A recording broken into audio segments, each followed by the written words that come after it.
Lebih baik bangun istana di Nusantara atau membangun jalan-jalan di kampung yang belum ada infrastrukturnya tadi? Oke. Anda sendiri yang cerita tadi tuh. Dia yang cerita. Bahwa Anda sendiri cerita bahwa di kampung jalan belum ada. Betul tidak? Bukankah itu lebih penting dibangun daripada membangun sebuah istana? Betul tidak? Jadi setuju sekali bahwa kita harus memikirkan infrastruktur mikro. Infrastruktur mikro itu apa? Air bersih, gas, listrik, sinyal. Kalau sekarang udah menjadi infrastruktur sinyal. Lalu jalan-jalan sampai ke kawasan desa-desa. Itu infrastruktur yang tidak kelihatan. Kalau infrastruktur makro apa? Bandara, lalu tol, kemudian apa lagi? Bandara laut, kereta api, itu yang makro. Nah yang mikro ini yang sering terlewatkan. Jadi Bung Devri, kami ingin agar fasilitas dasar itu dibangun merata supaya kesempatan untuk tumbuh berkembang itu merata.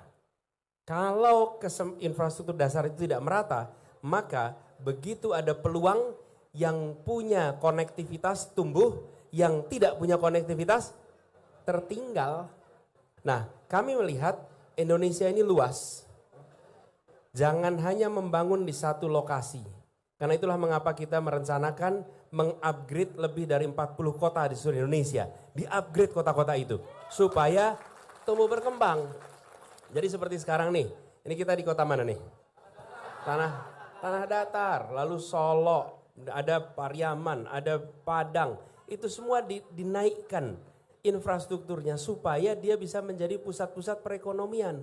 Tapi kalau kita hanya membangun satu lokasi, dan satu lokasi itu bukan untuk kegiatan perekonomian, tapi untuk kegiatan pemerintahan. Kalau pemerintahan itu artinya yang bekerja di situ siapa? Pegawai pemerintah. Bukan pabrik, bukan industri, betul tidak?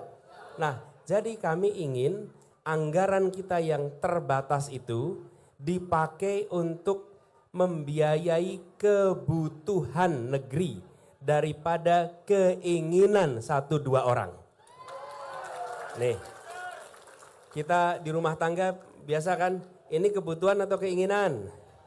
Anak-anak sering tanya gitu, Pak saya kepengen beli ini, pengen beli itu. Terus ayahnya tanya, ini kebutuhanmu atau keinginanmu? Keinginan, nah jangan dulu, kita bereskan kebutuhan dulu, baru bicara keinginan. Kita bereskan dulu kebutuhan dasar bangsa ini, baru kita bicara tentang keinginan kita. Ya, jadi gitu. Kemudian saya rasa itu menjawab dua-duanya. Lalu tempat yang tertinggal ini, itu sebenarnya sekalian kita bisa mengidentifikasi daerah mana saja yang infrastruktur dasar belum selesai. Itu harus diselesaikan, terutama konektivitas jalan. Bukan hanya di Sumatera, di Jawa pun masih banyak. Kalau datang ke Lebak, di Banten, itu banyak sekali tempat-tempat juga yang belum terjangkau dengan baik. Nanti insya Allah itu bisa menjadi prioritas. Gitu ya, terima kasih. Deal ya Pak? Deal. Ya. Siap, oke. Janji Pak Anies ya. Siap, sekali lagi tepuk tangan untuk Pak Anies Baswedan. Sudah menjawab pertanyaan-pertanyaan dari penanya. Terima kasih atas pertanyaannya.